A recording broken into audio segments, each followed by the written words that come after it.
So I've got some bad news, which is that being great at marketing is actually harder than ever. It's harder today than it was yesterday, and it's going to be even harder again tomorrow. And there's a number of reasons why that's true, but I want to share 3 of them with you before we go to the bar. The first one is that audience attention, it doesn't really matter who your audience is, but their attention is totally fragmented now in ways that just simply was not that long ago. And I want to illustrate this point with a little trip down memory lane with you. In 1977, the number one TV show in this country was Happy Days, and Happy Days did a 31.5 rating that year. 31.5% of Americans watching television watched that show. Fast forward 10 years, and the number one show was The Cosby Show. And I agree, this slide has gotten way more awkward since I added it to the deck. It's a little weird, but whatever. Not making the news, I'm just reporting the news. 1987, this show did a 27.8 rating. Last year, May sweeps, when everybody's supposed to be watching TV, Big Bang Theory, number one show, did a 6.9. 6.9. So in that span of time, the number one show that holds the lion's share of our attention went from a 31.5% share of that attention to less than 7. All the shows we care about today, all the shows we tweet about, all the shows we DVR, all of them would have been canceled within 2 weeks just a few years ago. So where is everybody spending time? Well, I guess that's good news for us in this room. They're spending their time online. This research from Millward Brown looked at 16 to 45-year-olds in the US who live in an omni-channel world, right, who have multiple devices. And this is how they spend their time every day. 147 minutes a day on a smartphone, 113 minutes a day on television, 108 minutes a day on the computer, and 50 minutes on a tablet. Now, I am old enough to remember a time when you had to literally get out of your chair to change the channel. Remote controls had not been invented yet. And I never thought that anything would occupy more of our time and attention than television, but we are very much there. The things that we've always called the second screen, that's now the first screen. But in that circumstance, right, in the online world, that creates for all of us massive, massive competition for attention. And I want to show you what I mean by that. I want to show you my actual Facebook feed. Okay, this is real. I didn't fake this for Marketing United. This is my actual Facebook feed. First thing I see on Facebook is this post from my friend Dave Thomas. Dave's at salesforce.com. Here he's talking about the fact that his son made a windmill at Lego camp. Oh, right? It's kind of things you see on Facebook. Then I see this post from my friends at the Upland Brewing Company. Upland is the craft brewery in my current hometown of Bloomington, Indiana. And apparently, the brewing staff is going skydiving for a company trip. Unlike Scott, I have never been in HR, but it seems to me, right, like if you own a brewery and you're like, hey, we need a company trip, skydiving should never be on that list at all, really. As far as I know, everybody landed safely. Then I see something from my wife bitching about something. And then, I told you, this is real Facebook. I'm not faking this for you people. And then I see something from a company trying to sell me LinkedIn training. So let's recap. My Facebook feed looks something like this. Something from a friend, and then something from a company, and then something from a family member, and then something from a company. And guess what? Yours looks exactly the same. And so does the Facebook of every customer you have, every customer you're ever going to have from this day forward. Twitter works the same way, Instagram the same way, Pinterest the same way, soon enough, Snapchat the same way. And in particular, the email inbox works the exact same way. It's a combination of personal relationships and business relationships. And that's only true online. Dave Thomas is not, talking about his kid in magazine ads. My wife's not complaining on billboards, thankfully. But online, right? Online, your brand competes for attention against people we actually know and people that we actually love. And that is enormously difficult for all of us. Now, the third reason that marketing is so difficult today is that customer experience and marketing are converging. We touched on it a little bit in the podcast taping, and Scott talked about it a little bit this morning as well, that things that used to be private are no longer private. You used to, do things about customer service. If you were dissatisfied, you would call private, you would email private, and now in many cases you go to social media, you go to review sites, and customer experience and customer service is a spectator sport now. It becomes marketing's responsibility. And that's how you get something like this, which is an actual Yelp review. This is a real YouTube channel called Actors Read Yelp Reviews. I love this one.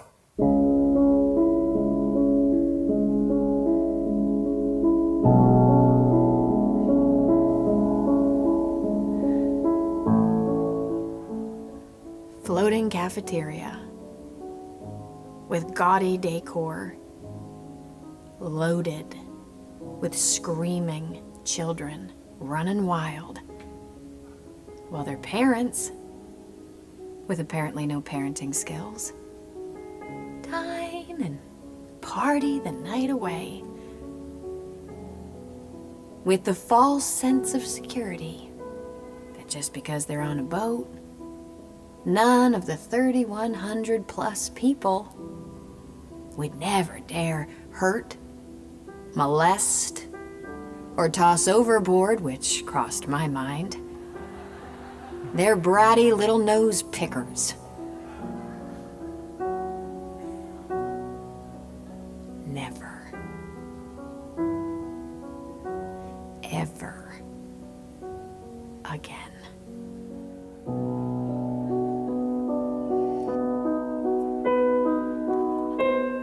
Welcome to the world of converged marketing and customer experience. And that's the kind of review, right, that typically in the old days, even 2 years ago, if you were Carnival Cruise Lines, really anybody who gets a negative Yelp review, typically you just blow that off, right? But that is incredibly dangerous because new research I just completed for my forthcoming book called Hug Your Haters, which is coming out early next year, we found that when people complain in a review site environment like that, Yelp, TripAdvisor, Spiceworks, etc., 52% of those people expect a response, but that response almost never comes. It's a huge challenge for marketers and for business in general. And by 2020, according to Walker, customer experience will overtake price as the key differentiator. Think about that. That's 5 years from now. Customer experience will be more important to your customer than price. So here's where we're at, friends. We've got massive fragmentation, massive competition, and totally insane customer expectation. Sounds like a recipe for success. So what do you do now? As a marketer, what do you do now? Well, here is my advice. I think you should stop trying to be amazing and just start being useful. Because the difference between help and hype is just one letter. But today, that one letter makes all the difference because you can sell something and create a customer today, or you can help someone and potentially create a customer for life. And that's what everybody in this room is really trying to do. Now, companies of all types and sizes are starting to understand the power of being helpful. One of the best examples is from Hilton Hotels. Hilton has a program on Twitter called Hilton Suggests. It's at Hilton Suggests. And this program started very basically. They just took a few volunteers from different hotels and said, look, we know you already have a job. You might be in food and beverage or front desk or concierge or whatever. But if you have time, just pay attention. And if you can help, just help. End of instruction manual. And this happens even right here in Nashville. Earlier this year, Tom Hart tweets out, anyone have an excellent breakfast spot in Nashville to recommend? Now, you'll notice that he wasn't tweeting at Hilton. He wasn't tweeting at anybody. He was just tweeting into the wind, the way people do. But Hilton was paying attention. They were strategically eavesdropping. They jumped into this conversation, right? They're like, hey, Tom, we love weekday breakfast at Marsh East Nash in Nashville. Expect long lines on the weekends. Must try the croissant French toast. That's a pretty great tweet. More so because that restaurant is not at Hilton, is nowhere near a Hilton. Someday, he's going to be in a different city, and he's going to need to book a hotel. And at that point, who is he going to think of first? Hopefully Hilton, because they helped him when he needed help, and they did so without expectation of immediate return, right? They didn't bastardize this by saying, and come on into the Hilton for a drink tonight, here's a coupon, which is just lame. Just lame. Of course, right? Of course, they hope that he rewards them eventually. But the key principle in modern marketing is to embrace the power of eventually. It's a huge paradox because all the things that we're doing as marketers conspire to make us think and act and feel faster, faster, faster, faster, faster. But yet our customers want to develop relationships with us slowly, in many, many cases. So I call this concept of useful marketing utility, Y-O-U-tility. And the definition of utility is quite simple. Utility is marketing so useful that people would pay for it. It's marketing with so much intrinsic and inherent value that if you went to somebody and say, hey, would you kick in a couple dollars for this? They'd be like, yeah, I would kick in a couple dollars for that. It's marketing that people actually want to receive. Instead of what we've been doing for 1,000 years, which is creating marketing that people simply tolerate. And there's a huge difference between I want this and I tolerate this. Here is one of my current favorite utilities. I think you may agree. Let's watch this one. Hey, how's it going? Let me show you something cool. Let me just pee a little. Yeah, nice one. And now, without even having to cry, Mommy's gonna come in my room to change me. Ta-da! You know how I did that? I'm using Huggies Tweet Pee, the diaper that warns parents when it's time for a diaper change. Its sensor detects humidity inside the diaper and sends a tweet to my parents, wherever they are. Through an app, of course, because, that's how we roll in my generation. Mommy and Daddy know when I pee, when it's time to change the diaper, and even how many diapers I'm going to need over the following days. That can be bought and received at home with a simple click of a button. And because it prevents unnecessary changes, Mommy gets to save some money and buy me more toys. Yeah. Tweet pee! That's real. That's a real thing. Now, okay, admittedly, it's only in test market in Brazil, but I want to move to Rio and have this vasectomy reversed because that is marketing that I can get behind, right? Smart marketing is about help, not hype. There are 3 types of utility, 3 styles of this that I want to tell you about. The first one is self-serve information. Your customers need more information than ever before making a decision. Some of you know the research from Google called the 0 moment of truth, foundational research, and Google sort of accidentally captured the spike in information necessity when they did this research in 2010 and 2011. What they found, and they surveyed tens of thousands of consumers across all kinds of purchase categories, travel, restaurants, financial services, etc. And they found that in 2010, the average consumer needed 5.3 sources of information before making a purchase. And in 2011, they needed 10.4 sources of information. So let that marinate for just a moment. In 1 year, we needed twice as much information before buying the exact same stuff. how can that be true? Why is that true? Is it the economy then? Like, I don't want to waste money? Maybe a little bit. But the bigger issue is that we need more information than ever simply because we have more information than ever. You're all carrying at least one smartphone and maybe a tablet and maybe a computer. Increasingly, that's true of your customers. People have access to all of the world's information at all times in their pants. How does it all fit? So today, if you make a bad decision, right, that's on you. Customers are hyper-researching everything across all channels because they can. There's no more friction to research. There's no barrier to knowledge. Of course you're going to look it up. And you can build a whole business on top of this trend of self-serve information. My friend Marcus Sheridan, some of you may know him. His blog is The Sales Lion. Fantastic guy, great speaker. He wrote the foreword to my book, Youtility. He also co-owns a business in Virginia called River Pools and Spas. It's an installer of the in-ground fiberglass swimming pools. And in 2009, they almost went out of business. They were really, really close to losing the company. Because some of you may remember 2009 and the economy. There's a little macroeconomics lesson for you here. So it turns out that if you don't have enough money to pay your mortgage, you almost never want to buy a new swimming pool. Like those two axes don't even intersect. It's like just barely. So these guys were screwed. Like, what are we going to do? So Marcus said, well, what if we just answered every question that anybody has ever asked us about pools? And nobody had a better idea. So they started a blog and they wrote 400 blog posts. And they wrote them at night and they wrote them on the weekends because they still had a company to run. They had no marketing budget.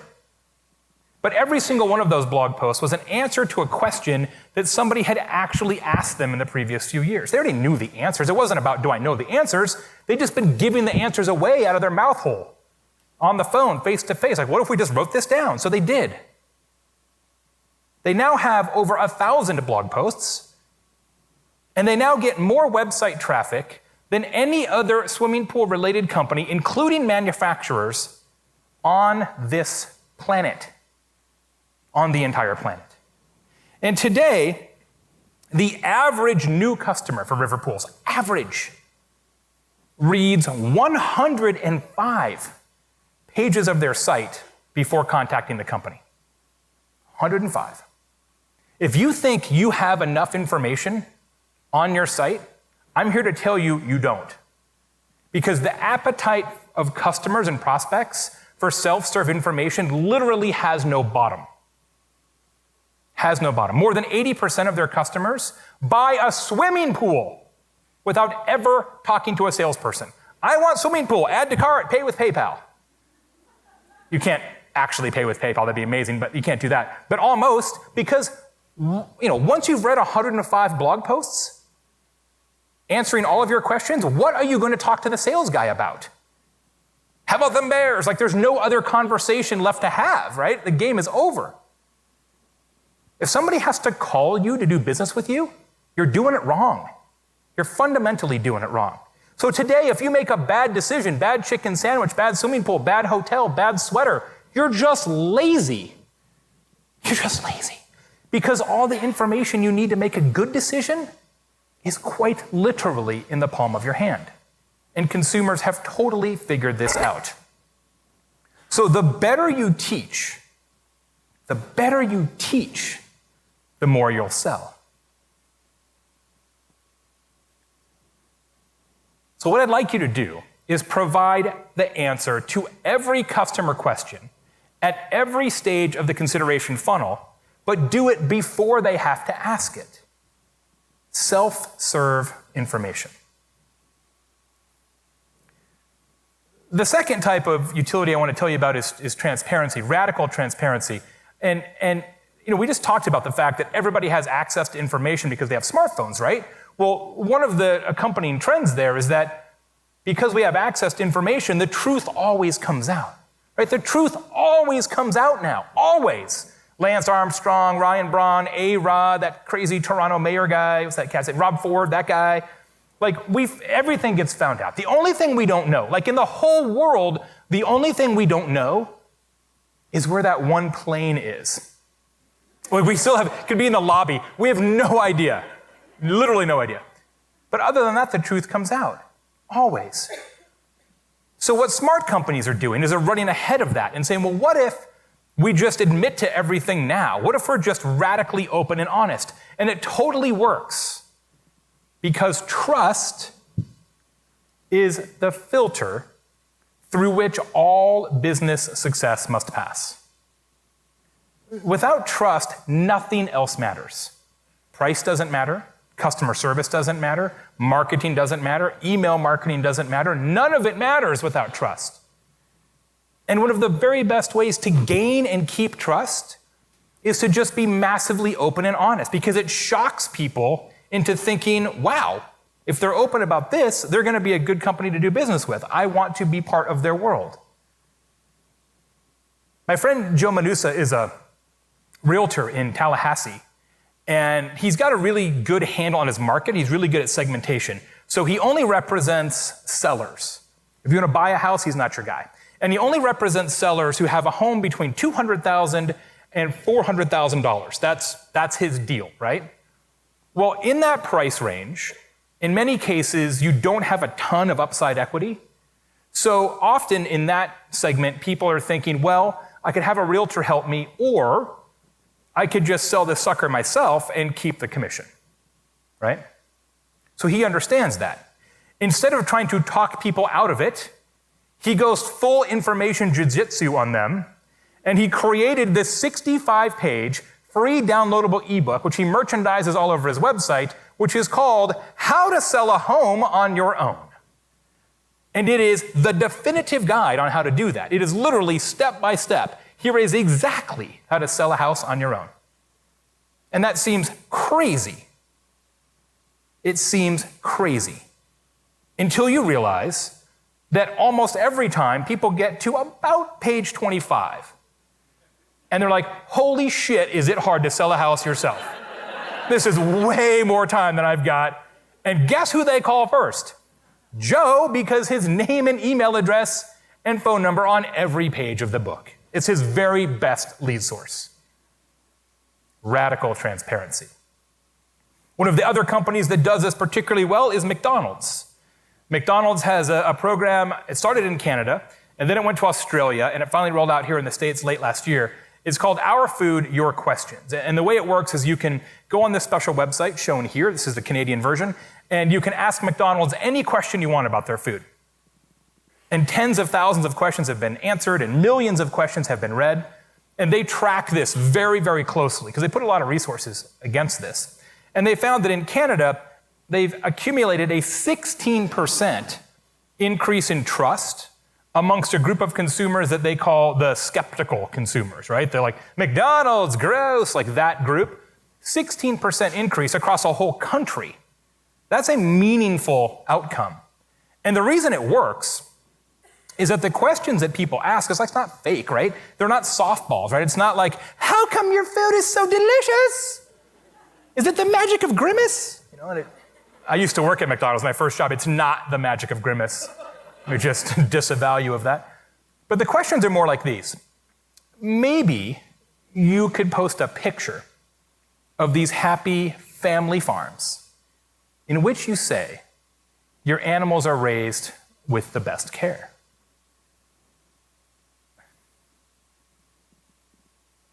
That's a little bit bitchy, right? Like I think it's the unnecessary air quotes, right? There's a bitchy subtext. I think we can agree to that. And a long time ago, I used to work for a big company, right? I was in corporate marketing, and I remember what you do when you get a question like this, right? So the first thing you do is you delete that. And then you just keep on walking, right? But you can't do that anymore. At least you shouldn't, because this gives you an opportunity to be honest and build trust. Let me show you how McDonald's answered this one. Hi, my name is Jeff Kroll, and I'm responsible for the Supply Chain and Quality Systems Group at McDonald's Restaurants of Canada. We're here in southern Alberta to show you what a farm looks like and how they operate and the conditions that the animals are under. And I'm here with Bob Lowe, who's the co-owner of Lowe Ranch. And Bob, our first question is from GL from Kingston, Ontario. Maybe you could post a picture of these happy family farms in which you say your animals are raised with the best care. Our farm is 3 generations. There's my father, my brother, myself, my nephew, and my son. We just raise cattle the way they're supposed to be raised, I guess. If you're a cow, it's pretty idyllic. If you're a cow, it's pretty idyllic. Some of you who've been in marketing for a while can probably tell that Bob Lowe is not a professional actor. Right out of the fields, turn on camera. Isn't that great? The third type of utility is real-time relevancy. See, you're better off being massively useful in one particular circumstance than being kind of useful all the time. Be as useful as possible in a particular circumstance. One of my favorite examples of that is from right here in Nashville. One of our former clients is the Vanderbilt University Medical Center located here, and they do a lot with sports medicine. And one of their programs is to take clinicians from the hospital and send them out in the field to work with Nashville area high school coaches. And so they've done a lot of work on ACLs and knee injuries and concussion symptoms and that kind of thing. But they get out of their office and they go to practices and they talk to the coaches. And so they're saying, well, what else is on your mind? What bothers you? What's your deal, man? And the coaches said, you know what really is scary about being a coach, especially in the Southeast? Lightning. Lightning is scary because we got these kids that are out there in softball and baseball and football and track, golf, right? They're outside and storms can come up quickly around here. And you've heard the wives' tale if you listen for the thunder and then count 5 seconds or whatever. Like, that's not a reliable way to deal with kids' safety, right? Like, well, the Farmer's Almanac says, like, that's ridiculous, right? So the guys at Vanderbilt were like, oh, lightning, interesting. So they took it back to the office and said, I think we can solve this problem. I think we can build a utility that is real-time relevant. So they built this. It's called the Coach Smart app.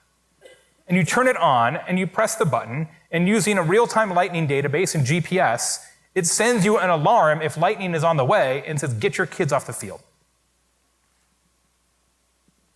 Was downloaded in the first version some 400,000 times. Was originally built just for coaches in this area, but it's so effective, it was downloaded all over the world. A bunch of NFL teams use it. People who hike, bike, fish, camp, walk, run. Like, nobody's like, lightning, I'm cool with that. Like, if you're outdoors, you should probably have this, right? Like, anybody who's not like boy in the plastic bubble or shut in should probably get this. So they actually had to take it out of the App Store. It was such a success, they had to pull it because every time it accesses the database, the hospital was getting charged a little tiny bit. So it went from this incredible marketing success to like a financial disaster. And so they had to take it out, and now that just came back like 3 weeks ago, and there's a small fee associated with it. But certainly, I think a small fee to not be struck by lightning is a reasonable fee to pay. Real-time relevancy. And this is so important because I've been in marketing for a long, long time now. I am deceptively youthful looking. Thank you, madam. But we all tell ourselves the same lie. This is the lie that all marketers tell themselves. Our customers are just too busy now.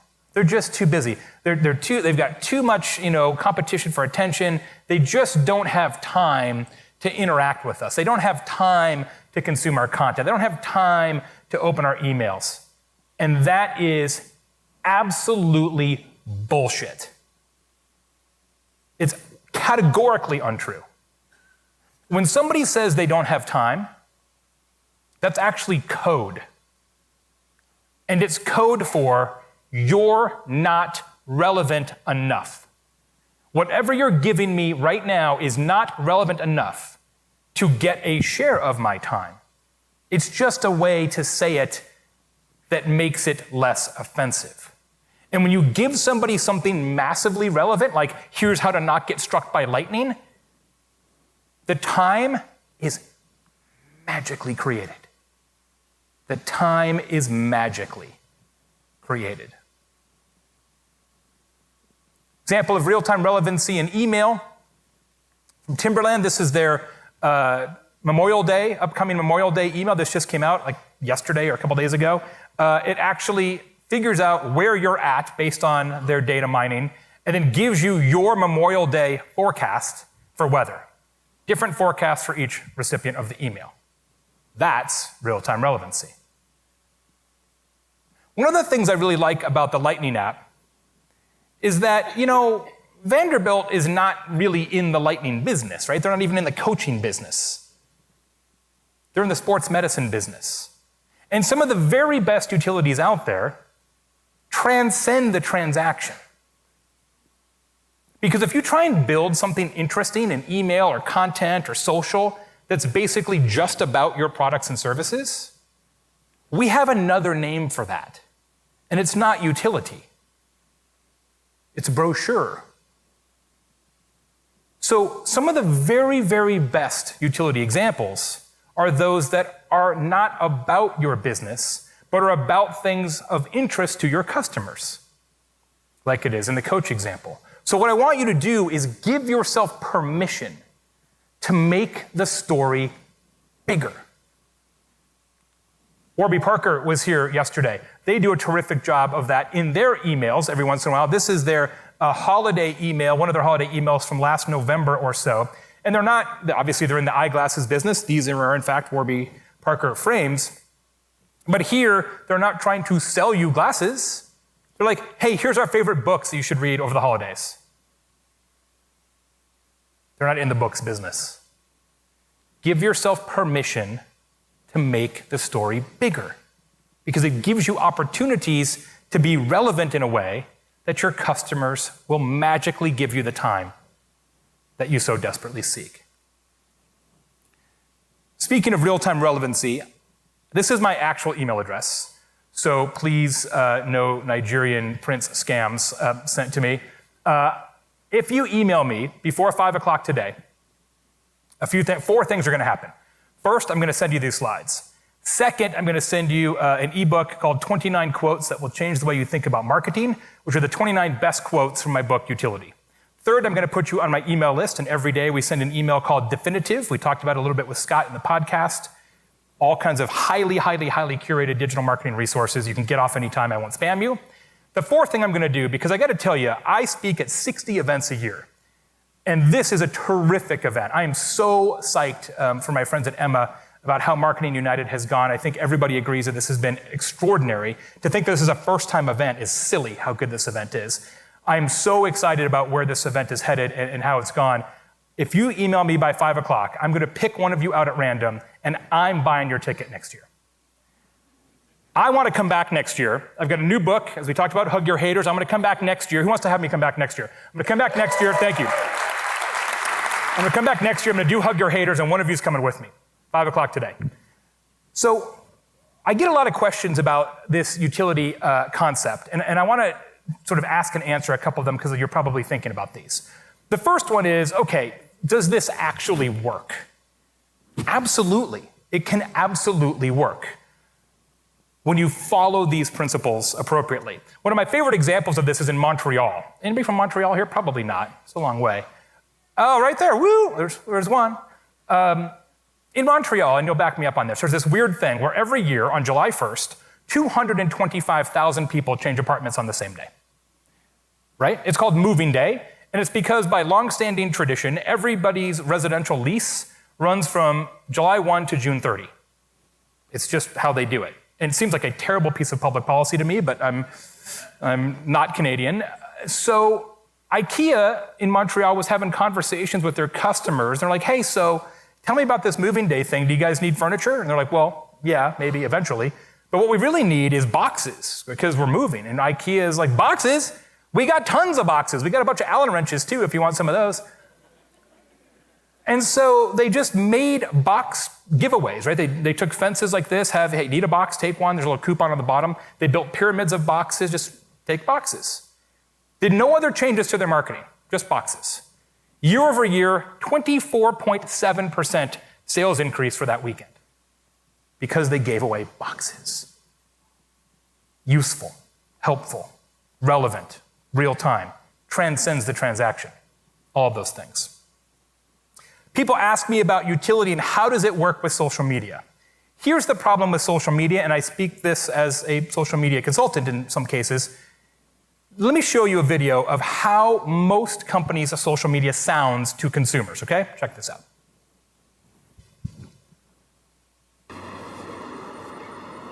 Howdy, y'all. This here's Mike. Down at Mike's Golf Shop, where we buy golf. That's right. We buy golf clubs. Mike's Golf Shop. Come on over here. We buy golf clubs. Over at Mike's Golf Shop. Come on down here. We buy golf clubs. That's right. We buy golf clubs. We buy golf clubs. We buy golf clubs. We buy golf clubs. We buy golf clubs. So, right? Isn't that how social media sounds? I'm going to give that guy an A for call to action, for sure, and probably an F for subtlety. But that's how social sounds. And nobody has ever said in the history of people, you know what my favorite part of social media is? The fact that brands are participating in it. That is my favorite part. Utility is fire. Social media is gasoline. What you need to do is create things that are worthy of time and attention. Create things so useful that people would pay for it, and then use social media to draw attention to those things instead of using social media to draw attention to yourself. That's the success formula of how they work together in an incredibly powerful way. Another question I get from people is, okay, well, how do we get started with utility? This is a big, big change, and it is because, look, this is not how we were taught to do marketing. This is how none of us were taught to do marketing. So how do you get started? Well, what I hear a lot from people is, all right, Jay, what we're going to do, we like this concept. We're going to get everybody together after the conference, and we're going to have a brainstorm, and we're going to come up with some really good ideas for our company so we can be massively useful. And okay, I'm enthusiastic that people are enthusiastic, but that's not necessarily the best way to go about it. Because what are the chances that the best utility for your company is going to magically occur during that scheduled brainstorm session? I mean, it's mathematically possible, of course, but it's not likely. Because the one thing I have learned in my long career in marketing is that inspiration doesn't respond to meeting requests. It's not that easy. You can't schedule greatness. So what I would rather have you do is think of utility as a river that's always flowing through your company, instead of as a lake that you have to schedule time to go visit. And if you can do that, if you'll do that for me, if you'll keep utility top of mind or back of mind or somewhere in here all the time, I guarantee you that two things will happen. First, you'll start to see examples of this all over. You really will. Like, that's one of those utilities that Jay was talking about. People send me new examples all the time because once you're aware of this concept, you'll see this concept. And the second thing that will happen is that at some point, I don't know exactly where or how or under what circumstances, but at some point, the really, really good utility will just pop into your head. The best one for you will just pop into your head. It really will. Utility is a process, not a project. And when you let it unfold over time, you get things like this, which is still, I think, probably my favorite utility of all time. Here's how it works. So you go to the movies, right? And when the movie starts, you put your phone on vibrate, don't turn it off, put it on vibrate, and press a button. And at some point during the film, your phone buzzes, and that is your cue that it is time to run pee. Run Pee is a mobile app owned by Dan Florio and his mom. They used to live in Orlando. They now live right here in Nashville, Tennessee. And they watch every movie the day it comes out. And they take very detailed notes. and they come up with what they call the P times, which are the parts of the movie where nothing important happens. So when your phone buzzes, you look at it and it says, you've got 3 minutes and 11 seconds, or you've got 2 minutes and 17 seconds. And you can use that time however you want, go to the bathroom, vape, whatever the kids do these days. What do you want to do? Do a little vaping? And when you come back to your seat, you look at your phone and it gives you a synopsis of what you have missed. App of the Year in Pregnancy Magazine. True story. True story. Also recently licensed into the AMC Theaters app, which is a huge win for Dan and his mom. It's awesome. So now when you use AMC, which of course is the largest theater chain in the country, it's now powered by RunP technology, which is really, really cool for them. I love it. I love it. Smart marketing is about help, not hype. And I think I will tell you that Marketing United is about help, not hype as well. And we've talked a lot this afternoon about how you can make your marketing more useful, how you can use these principles to gain customers, to keep customers, to build trust. But utility isn't just about business. Utility is about all of us. You can be a utility. You can be a utility at work. You can be a utility at your church. You can be a utility at your kids' school or in a service organization or in an arts organization. You can be a utility and be the person that people say, you know, she's really useful. I would like to spend more time around her. We all know people like that. And we can all become those people. And the way to do that is not terribly difficult. Here's what it requires. Every morning, when you wake up, every morning when you wake up, the first thing you do before you brush your teeth, before you get out of bed, before you even check your phone, just ask yourself one simple question. How can I help? Start tomorrow. Thanks.